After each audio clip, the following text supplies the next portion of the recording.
Okay, now the quantum phase estimation primitive, this is also similar to the quantum Fourier transform, is going to be part of the Shor's algorithm. But in addition to the Shor's algorithm, it has many applications,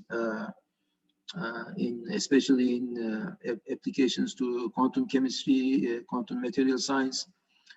If you have a quantum system that is defined through a given Hamiltonian, these phases actually will correspond to the eigenvalues, of the Hamiltonian. I have not talked much, about this semester on Hamiltonians for quantum systems, but we will, in due time, talk about those as well. But my point over here is the quantum phase estimation, in addition to the Shor's algorithm, it has many other applications. So now we assume there is a unitary operation U that has eigenvalues e to the I theta.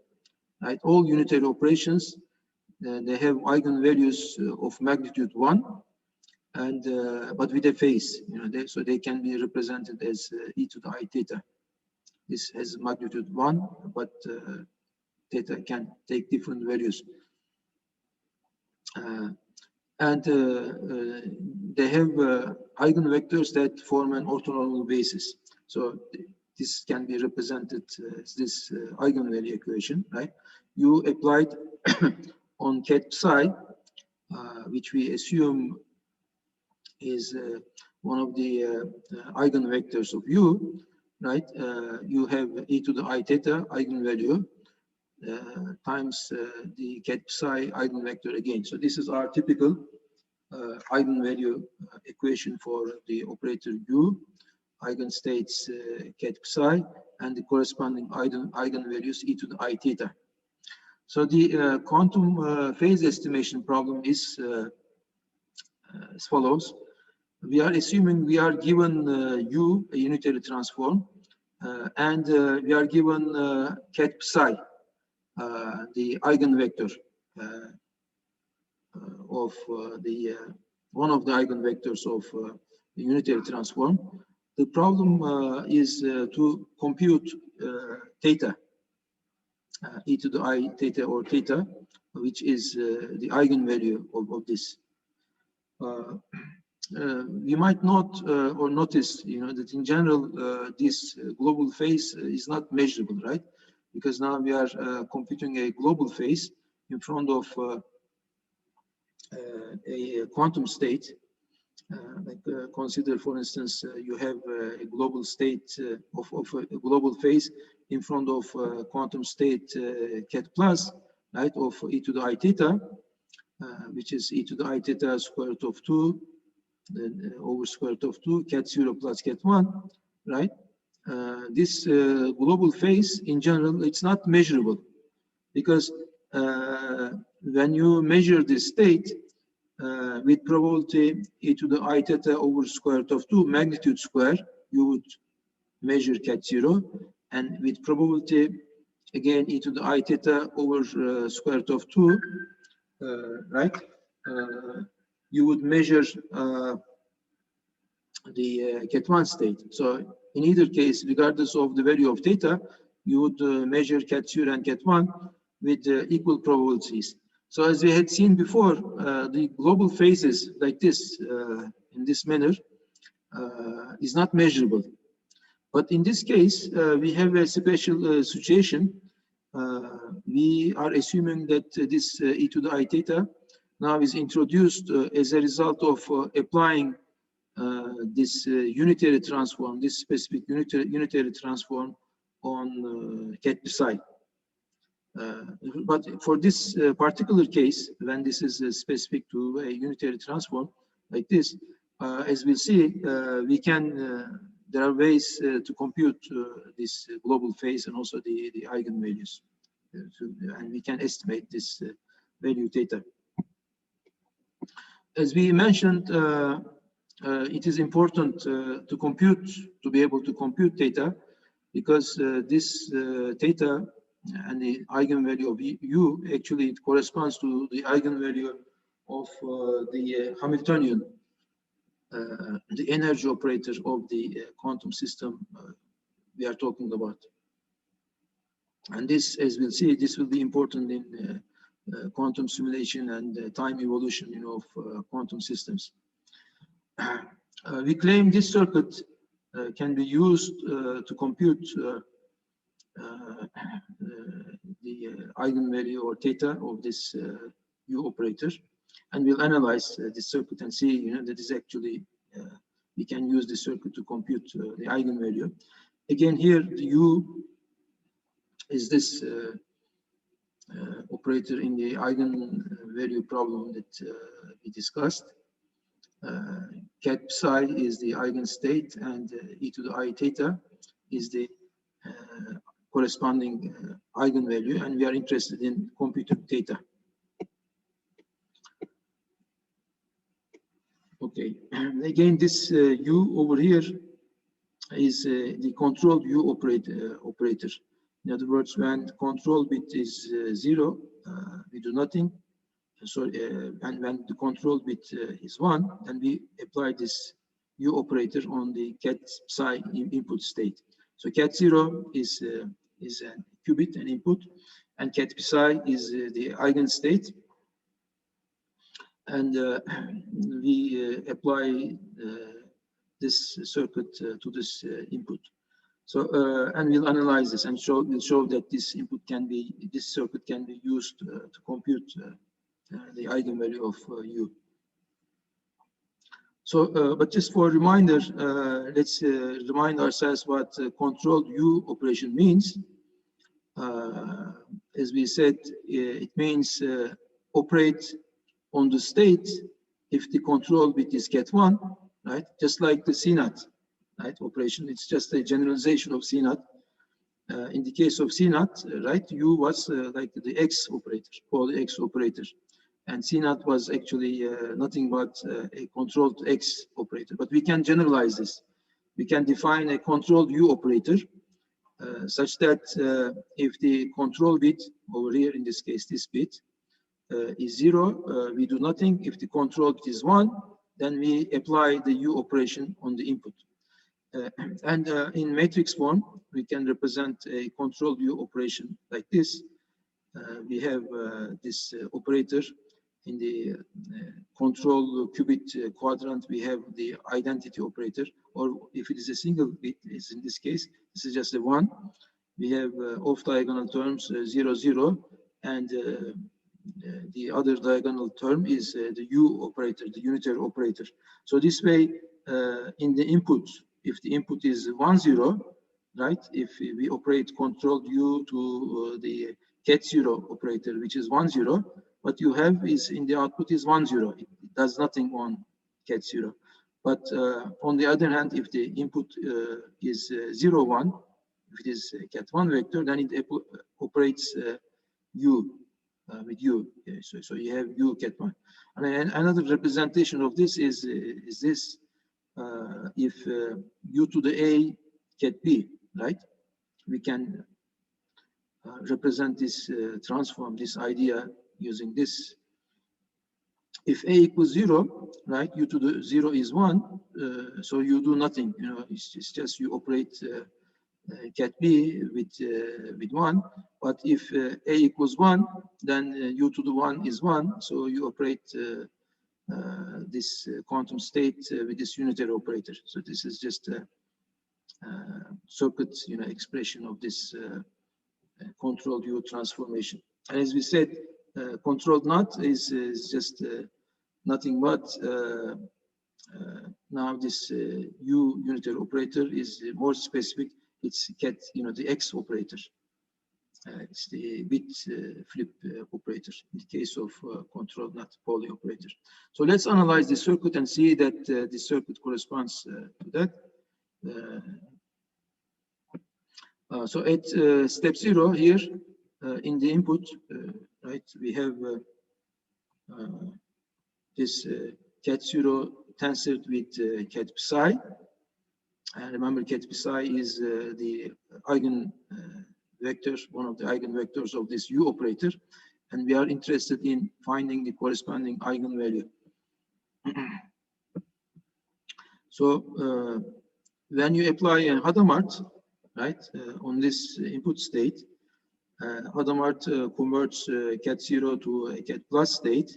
So you have 1 over square root of 2 cat0 cat psi plus cat1 cat psi, right? The first qubit becomes a cat0 state becomes a cat plus state, but then you have answered with cat psi state in the input. And when you multiply this out in the after step 1, in the output you have this state. So, and then at the second step number 2, you apply this controlled U operator to the cat psi. So controlled U, if you apply U controlled U operator to this state, again, what it does is if the control bit is cat0, it doesn't do anything on it. But if the control bit is cat1, right, in this case, it applies the U operator on the cat psi state, right?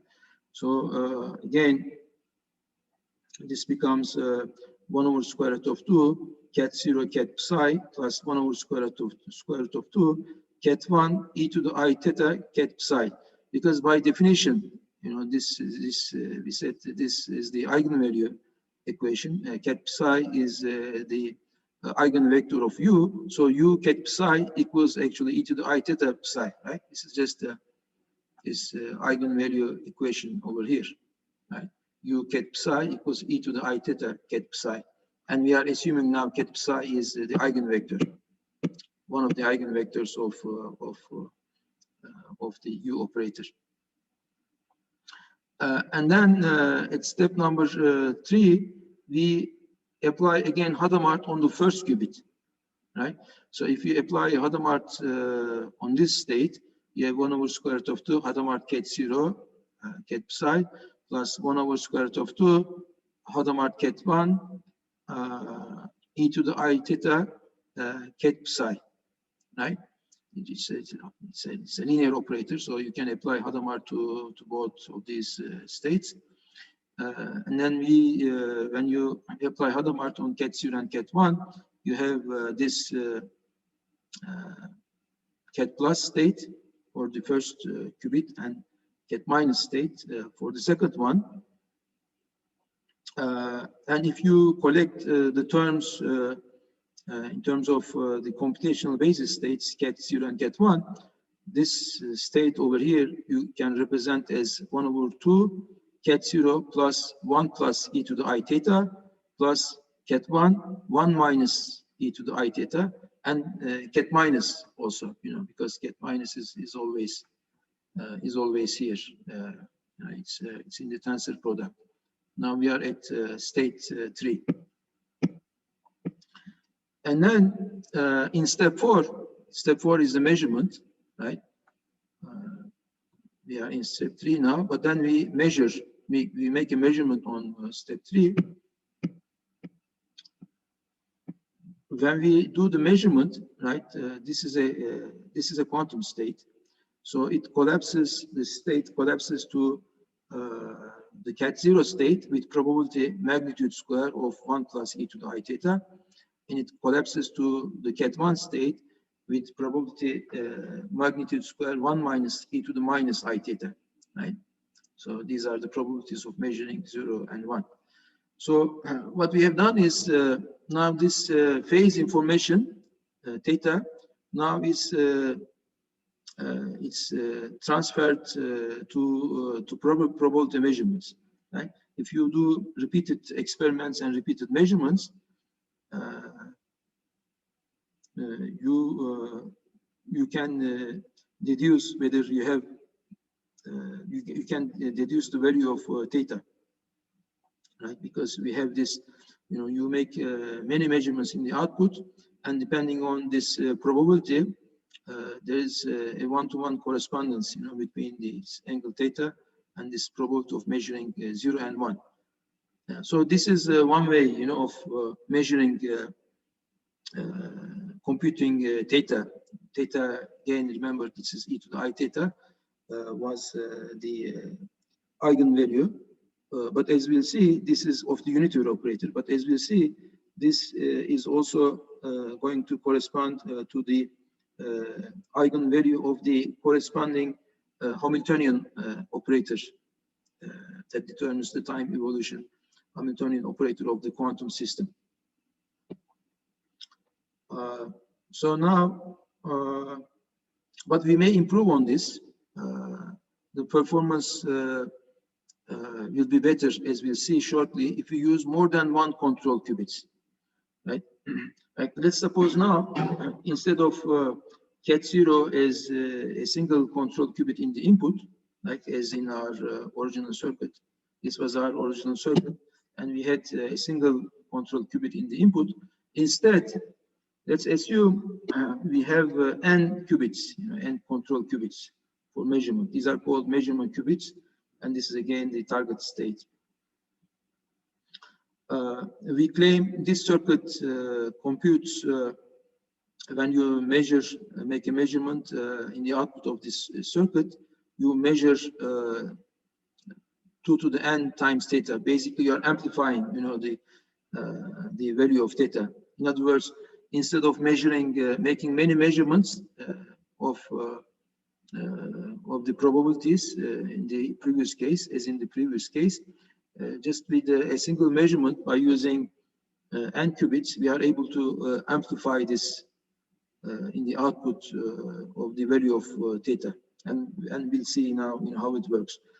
And so let's analyze the circuit, but this time with n measurement or control qubits in the output. So correspondingly, we have Hadamard tensor n transform on these control qubits, and then we apply now a series of control unitary unitary operations, but with an exponent. U again is the same U we are talking about. Ket psi is one of the eigenvectors of this U operator, and then our purpose is to compute the eigenvalue of this e to the I theta in the output. So coming back to the analysis, at step 0, we have Ket0 tensored n, tensored Ket psi. Right? This is my input state. At step 1, I applied Hadamard on this Ket0 n state, but again I'm continuing with Ket psi. I have Ket psi. So as you remember from our quantum Fourier's sampling primitive, right? Hadamard on Ket0 tensor n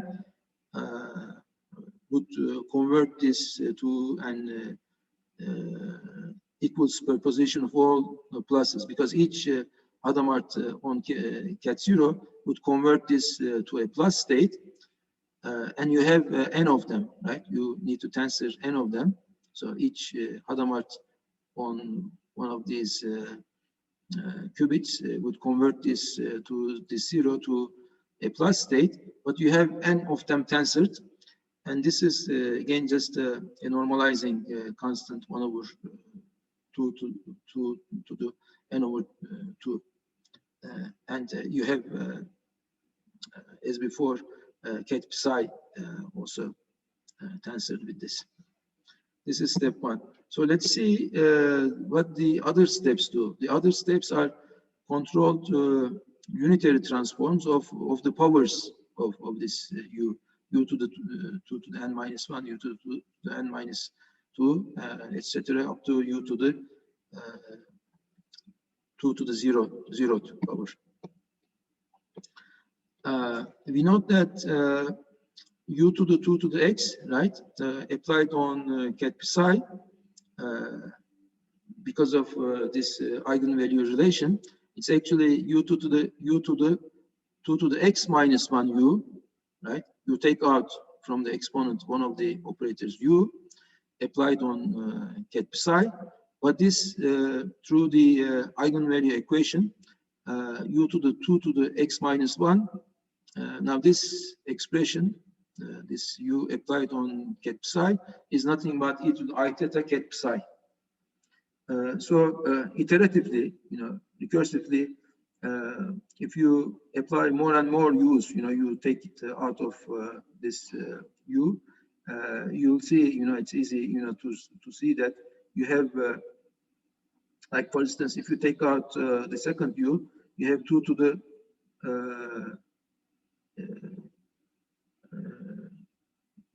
U to the 2 to the X minus 2, but then because of U ket psi operation, you get another phase term e to the I theta.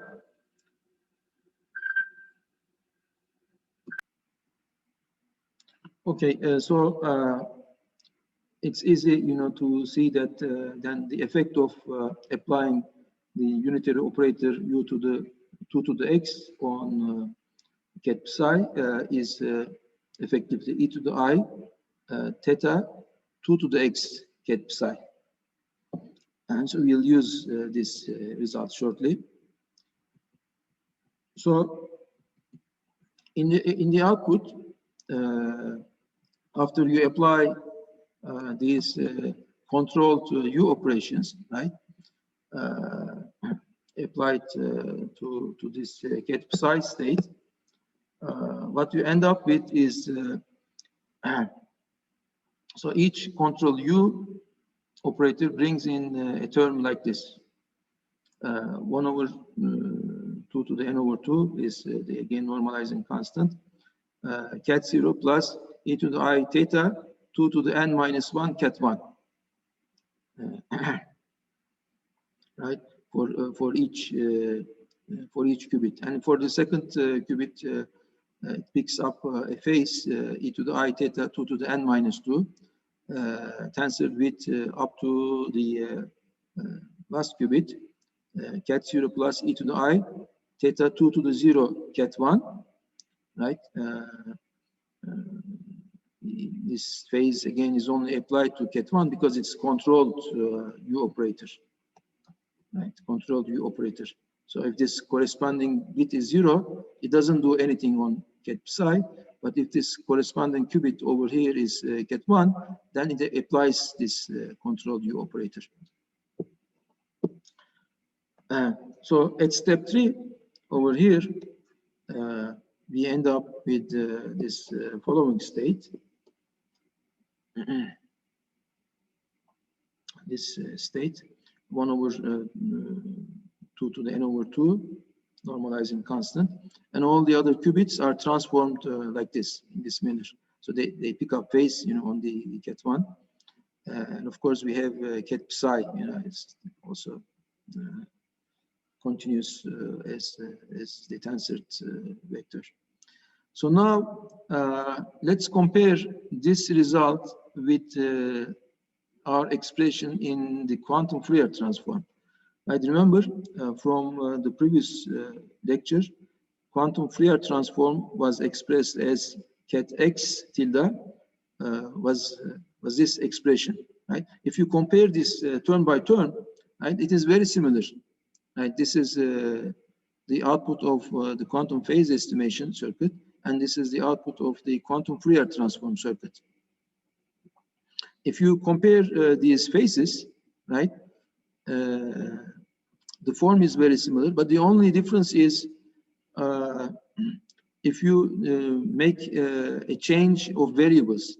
If you replace theta 2 to the n minus 1 phase with theta 2 pi over 2 to the n, right? I mean, if you compare the terms in this quantum Fourier quantum phase estimation with the terms in the quantum Fourier transform, right? The form is very similar, but the only difference is in the phases. And if you do a change of variables in these phases, it's basically quantum phase estimation is nothing but quantum Fourier transform with this change of variables.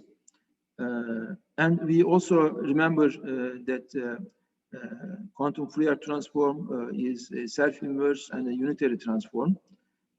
Quantum Fourier transform, the inverse of quantum Fourier transform, because of the unitarity condition, at quantum QFT dagger, QFT equals I, this unitarity condition, QFT inverse has to be QFT dagger.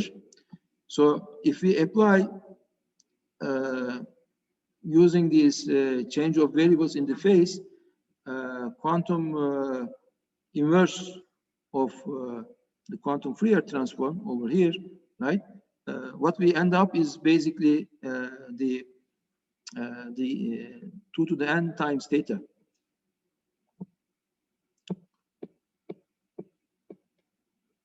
Because we are now computing the inverse Fourier transform, we end up with in the output ket x is mapped to 2 to the n times theta over 2 pi.